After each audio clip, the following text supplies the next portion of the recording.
રાજકોટ શહેર પોલીસને મોટી સફળતા મળી છે।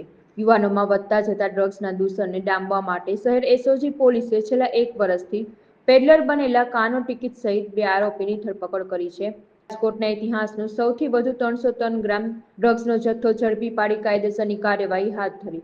પોલીસની પ્રાથમિક પૂછપરછમાં ચોંકાવનારો ખુલાસો થયો છે કે જેમાં આરોપી દ્વારા વધુ રૂપિયા કમાવાની લાલચમાં એમડી ડ્રગ્સમાં ભેળસેળ પણ કરતો હોવાનું સામે આવ્યું। આરોપી ડ્રગ્સમાં ઇનો પાવડર તેમજ સફેદ કલરની દવાનો ભૂક્કો મિક્સ કરીને ભેળસેળવાળું ડ્રગ્સ 1 ગ્રામ ₹1800 તેમજ ઓરિજિનલ ડ્રગ્સ 3000 થી લઈને 5000 સુધીની કિંમતમાં વેચવામાં આવતું હોવાનું સામે આવ્યું। હાલ એસઓજીએ રણજીત ઉર્ફ કાનો ટિકિટ અને હિરેન્દ્રસિંહ ઉર્ફ હક્કો કડીની ધરપકડ કરી તેની પૂછપરછ હાથ ધરી છે, જેમાં આરોપીઓ રાજસ્થાનથી જથ્થો કોની પાસેથી લાવવામાં આવતો હતો તે અંગે વધુ તપાસ હાથ ધરી।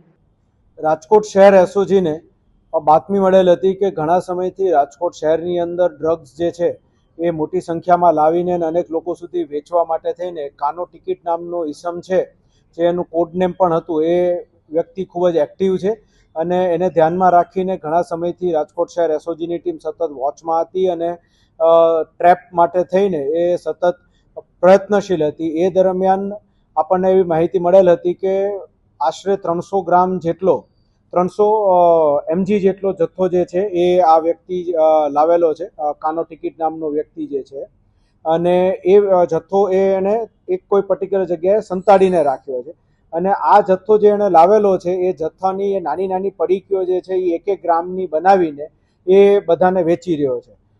તેના આધારે રાજકોટ શહેર એસઓજીની ટીમ જે છે એ આખી ટ્રેપ ગોઠવીને આ વ્યક્તિ જે છે એને એના સાગરીત સાથે, જેનું નામ છે હિતેન્દ્રસિંહ ઉર્ફે હક્કો કડી, એ બંનેને ઝડપી પાડ્યા છે। ટોટલ આપણને 300 ગ્રામ જેટલો જે છે એ આનો જથ્થો મળી આવ્યો છે, જેની કિંમત આશરે 30 લાખ રૂપિયા જેટલી થાય છે અને આ જથ્થો જે છે એ એફએસએલ પાસે વેરીફાઈ કરાવતા એમડીનો જથ્થો હોવાનું પ્રસ્થાપિત થયું છે।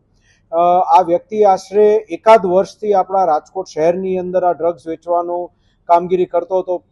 છેલ્લા 14 વર્ષથી આ વ્યક્તિ પ્રોહિબિશનના ધંધામાં હતો અને અનેકવાર એની ઉપર કેસો પણ થયેલા છે, પાસામાં પણ જઈ આવેલો છે અને હવે એને છેલ્લા 1 વર્ષથી એમડી ડ્રગ્સ તરફેનું પોતાનું સિસ્ટમ કામગીરી બદલી હતી, એટલે તેને ધ્યાનમાં રાખીને રાજકોટ શહેર એસઓજી દ્વારા આ કેસ કરવામાં આવેલો। અત્યાર સુધીની પ્રાથમિક પૂછપરછમાં એ રાજસ્થાનથી લઈ આવતો હતો એવું એની કબૂલાત આપી છે। એ જે વ્યક્તિ પાસેથી લઈ આવ્યો તેની પણ હાલ તપાસ શરૂમાં છે અને એ સિવાય એના કોણ સાગરીત હતા કે જે આ મિડલમેન તરીકે કામ કરતા હતા અને ક્યાં ક્યાં વેચતો હતો એની પણ હાલ તપાસ શરૂમાં છે।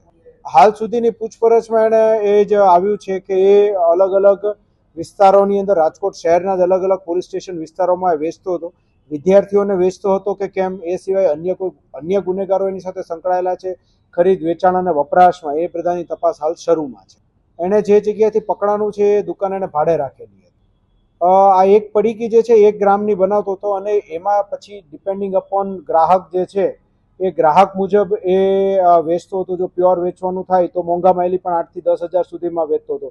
ઘણીવાર એ ભેળસેળ કરીને વેચતો હતો, એક પડીકામાંથી 5 પડીકી બનાવીને તો 1800 થી લઈને 2000 રૂપિયા સુધીમાં પણ વેચતો હતો। એટલે એ પ્યોર માલ વેચતો કે પછી ભેળસેળિયો માલ વેચતો એ ગ્રાહક જોઈને નક્કી કરતો, તેવું હાલ એણે કબૂલાતમાં આપ્યું છે। હવે એ આગળ વધારે તપાસ કરીશું પછી જ ખ્યાલ આવશે। મેં આપને વાત કરી એમ મેં છેલ્લા 1 વર્ષથી આ ડ્રગ્સના ધંધામાં સંકળાયો છે।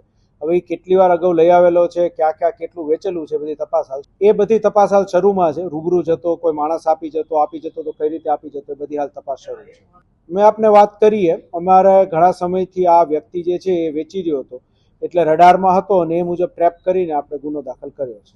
એટલે કોઈ પણ યુવાનો જે આ ડ્રગ્સ એડિક્શનમાં હોય તો તેના માતા પિતાઓ અને વાલી વારસને અમારી અપીલ છે કે આપ સૌ લોકો અમારો સંપર્ક કરજો અને એમના રિહેબિલિટેશન માટે જે કંઈ પણ શક્ય બને એટલું રાજકોટ શહેર પોલીસ જે છે આપને મદદરૂપ થશે।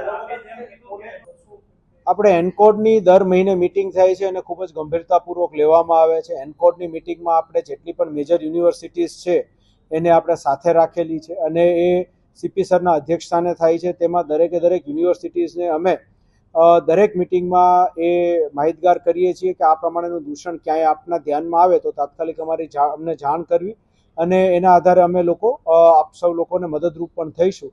એટલે અવેરનેસ માટે આપણે હાલ જોવા જઈએ તો છેલ્લા 1 વર્ષમાં રાજકોટ શહેર પોલીસ દ્વારા ડ્રગ્સ અવેરનેસના અનેક કાર્યક્રમો કરીને જે અમારી પાસે ડેટા છે એ મુજબ આપણે 2 થી સવા 2 લાખ લોકોને છે શપથ લેવડાવેલા છે. તો એ પ્રવૃત્તિ પણ રાજકોટ શહેર એસઓજી કરી રહી છે. એટલે યુવાધન આના રવાડે ન ચડે એના માટે થઈને સૌ લોકોએ ખાસ એલર્ટ રહીને, ખાસ કરીને વાલી વારસોએ આ બાબતે સતત ધ્યાન આપી પોલીસ ડિપાર્ટમેન્ટનો પણ સંપર્ક કરવો જોઈએ અને તે ઉપરાંત એમના રિહેબિલિટેશન માટે હેલ્થ વિભાગનો પણ સંપર્ક કરવો જોઈએ. એનું હાલ જે કબૂલાત છે એ મુજબ એ ભેળસેળ કરતા હતા, કયા પદાર્થની ભેળસેળ એમાં કરતા હતા એનું પણ હાલ તપાસ અમે આગળ ક્રાઇમ બ્રાન્ચમાં તપાસ કરી રહ્યા છીએ. તો આગળ તપાસમાં આવ્યેથી આપને જાણ કરીશું.